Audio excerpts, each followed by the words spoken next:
गुलाम हैदर के सामने आए जिसमें वो नाच गा रही है और अपने जिस्म को दिखा करके, अपनी अदाओं को दिखा करके कभी कमर में पैसा लगवा रही है, कभी मुंह में पैसा लगवा रही है और कभी उसके ब्लाउज में कोई पैसा ठूस रहा है। तकरीबन 22 ऐसी महिलाएं उत्तर प्रदेश में चिन्हित की गई जिन्होंने 95 बच्चे पाकिस्तान का पैदा किया। तो जब उनको निकाला जा सकता है तो सीमा गुलाम हैदर वो तो घुसपैठिया है। क्या पता आईएसआई की एजेंट हो, क्या पता लश्कर तैयबा की एजेंट हो, क्या पता हिजबुल मुजाहिदीन की एजेंट हो, क्या पता जैश ए मोहम्मद की एजेंट। सीमा गुलाम हैदर को ये बात बता देना चाहती हूँ कि आपके बगल में बैठा काला कोट वाला आपको जितना भी सचिन मीना की बीवी धर्मपत्नी सीमा मीना बनाने की कोशिश करे, आप सीमा गुलाम हैदर थी, आप सीमा गुलाम हैदर हैं। दोस्तों वेलकम, एक नई वीडियो में आप सभी का स्वागत है। उम्मीद करते हैं कि आप अच्छे होंगे, खुश होंगे। दोस्तों जैसे कि आप सब जानते हैं कि पाकिस्तान से इलीगल तरीके से आई सीमा हैदर रघुपुरा में रह रही थी। जब से जम्मू कश्मीर में आतंकी हमला हुआ तब से सीमा हैदर गायब है। दोस्तों बात करते हैं नाजिया इलाही खान जो सुप्रीम कोर्ट की एडवोकेट है। दोस्तों उनका एक बहुत बड़ा बयान आया है सीमा हैदर को लेकर। सीमा हैदर के लिए बुरी खबर है कि सीमा हैदर को जेल जाना होगा या सीमा हैदर को पाकिस्तान जाना होगा। दोस्तों नाजिया इलाही का ये बयान आपको यहीं पर दिखाएंगे। उससे पहले आपसे गुजारिश करते हैं इस वीडियो को आखिर तक देखें, ज़्यादा से ज़्यादा शेयर करें। तो सुनिए दोस्तों एडवोकेट नाजिया इलाही ने क्या कहा सीमा हैदर को लेकर। मैं इतनी वेली वकील नहीं हूँ जो मैं एक नाचने गाने वालियों के लिए अपने वक्त को ज़ाया करूँ।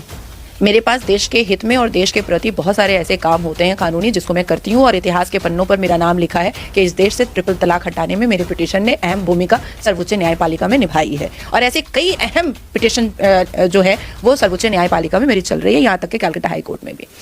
बात आती है देश की सुरक्षा के लिए। अच्छी माँ नहीं है वो जो अपने प्रेम के लस्ट में और अश्लीलता में 4 बच्चों को संघर्ष में लेकर के और इतने बुरे दिशा में लेकर के वो भारत चली आई। और मुझे ऐसा लगता है कि सचिन एक पतला दुबला सा लड़का, एक कम एज का लड़का, उसको सिर्फ मोहरा बनाया है उसने। और ये बहुत ही चंड औरत है। इसके बारे में पाकिस्तान के कई विधायक जो वहाँ के हैं और कई नेता हैं, कई पत्रकार हैं, उन लोगों ने साफ लफ्जों में कहा है कि वो मिर्ची क्लब में नाचती थी। और कई ऐसे वीडियोस भी सीमा गुलाम हैदर के सामने आए जिसमें वो नाच गा रही है और अपने जिस्म को दिखा करके, अपनी अदाओं को दिखा करके कभी कमर में पैसा लगवा रही है, कभी मुंह में पैसा लगवा रही है और कभी उसके ब्लाउज में कोई पैसा ठूस रहा है। तो ऐसी महिलाओं के बारे में बात करना हम जैसी डिग्निफाइड महिलाओं के मान और सम्मान पर चुभता है। लेकिन देश की सुरक्षा की बात है तो बात करनी ही पड़ेगी। एक वो महिलाएं हैं जो पंजाब से 83,000 निकाली गईं जिनके पास पाकिस्तान की शादी थी, जिनको निकाला गया। 5 लाख से ऊपर वो महिलाएं निकाली गईं भारत से जिनके कोख में पाकिस्तान का बच्चा पल रहा था। और तकरीबन 22 ऐसी महिलाएं उत्तर प्रदेश में चिन्हित की गई जिन्होंने 95 बच्चे पाकिस्तान का पैदा किया। तो जब उनको निकाला जा सकता है तो सीमा गुलाम हैदर वो तो घुसपैठिया है। क्या पता आईएसआई की एजेंट हो, क्या पता लश्कर तैयबा की एजेंट हो, क्या पता हिजबुल मुजाहिदीन की एजेंट हो, क्या पता जैश ए मोहम्मद की एजेंट हो। जैसे मुस्कान लब्बैक लब्बैक नारे तकबीर कर रही थी हिजाब के पक्ष में और बाद में पता चला कि वो अलकायदा के चीफ की रखेल है और दोबारा मुस्कान को कभी नहीं देखा गया। सर्वोच्च न्यायपालिका में भी हिजाब का मामला मुस्कान की वजह से लटका हुआ है, आगे नहीं बढ़ रहा है, वो लिस्टेड भी नहीं होता है। मैं देश को अब किसी खतरे में देखना नहीं चाहती हूँ। और ऐसा कौन सा उसके लिए कोई जड़ी बूटी या कोई ऐसा तावीज उसने पहना हुआ है जो देश की सरकार उसको निकालना नहीं चाह रही है, ऐसी कोई बात नहीं है। वक्त आएगा तो हम जैसे कानून की रक्षा करने वाली महिलाएं जाएंगी और रघुपुरा से बाल पकड़ के खींच करके निकाल करके अटारी बॉर्डर पर फेंकने की सलाहियत भी नाजिया इलाही खान रखती है।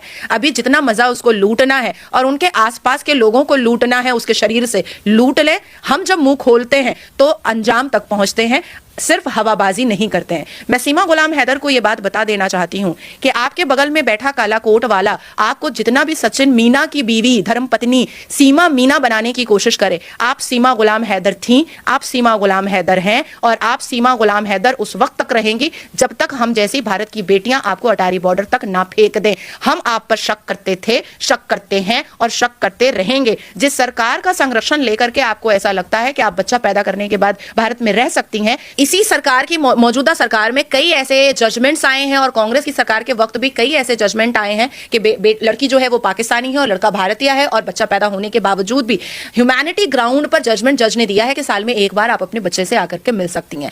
ना हम सीमा गुलाम हैदर को एक्सेप्ट कर सकते हैं और ना ही उसके 4 सपोलों को हम एक्सेप्ट कर सकते हैं। भारत की धरती पर फितरत से कभी बाज नहीं आते हैं। कल को ये बम मारे जो सीमा गुलाम हैदर के कोख से जन्मे हुए हैं, कल को ये हमारे भगवान की प्रतिमाओं को तोड़ जोड़ें। ये भारत अब और बर्दाश्त नहीं करेगा।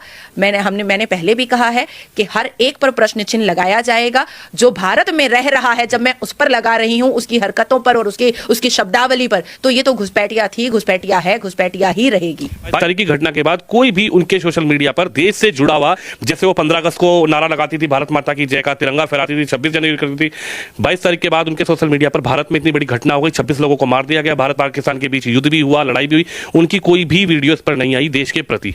नहीं आएगी तो नहीं आएगी, वो तो हनी ट्रैप है।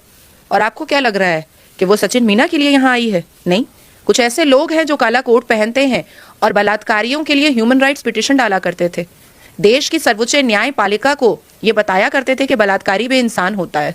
देश की सर्वोच्च न्यायपालिका को ये गुहार लगाया करते थे कि ब्रूटल रेप और मर्डर करने वाले बलात्कारियों को ह्यूमैनिटेरियन ग्राउंड पर छोड़ दिया जाए।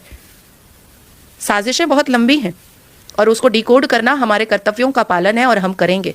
फर्क सिर्फ इतना है कि हम खामोशी से करते हैं और कुछ लोग उछल उछल करके ये बताते हैं कैमरा के सामने कि सीमा को गुलाम हैदर मत बोलो, उसको सीमा मीना बोलो। बस एक आखिरी सवाल आपसे है, क्या लग रहा है कि आप तो लीगल एडवाइजर भी हैं, लीगल चीजें भी जानती हैं, सीमा को नागरिकता भारत की मिल सकती है? क्योंकि कहा जा रहा है कि सीमा को भारत की नागरिकता मिलनी चाहिए। राष्ट्रपति महोदय के सामने सीमा की पिटीशन कहा, किस जुड़े ने कहा है ये बात? किस जुड़े ने कहा है? और अगर कोई भी ये बात कह रहा है कि सरकार को सीमा गुलाम हैदर को नागरिकता देनी चाहिए, तो क्या वो स्टैम्प पेपर पर और सर्वोच्च न्यायपालिका में एफिडेविट देने को तैयार है कि आगे चल करके उसके सपोले, उसके पेकोक से निकला हुआ सपोला या सीमा गुलाम हैदर अगर कुछ आतंकवादी हरकत करती है तो साथ साथ उस व्यक्ति जो उसके पक्ष में बात कर रहा है और उसके पूरे परिवार को भी यासीन मलिक का रिश्तेदार बनाया जाएगा? ये लिख कर देने को तैयार है? तो कोई हिजड़ा अगर ताली बजा रहा है तो उसकी ताली हम सुनेंगे? हम नहीं सुनेंगे। हम संविधान के विपरीत जाकर के काम नहीं कर सकते हैं। हम संविधान के अंडर बैरिकेड काम करेंगे और हिजड़ों की बात नाजिया इलाही खान नहीं सुन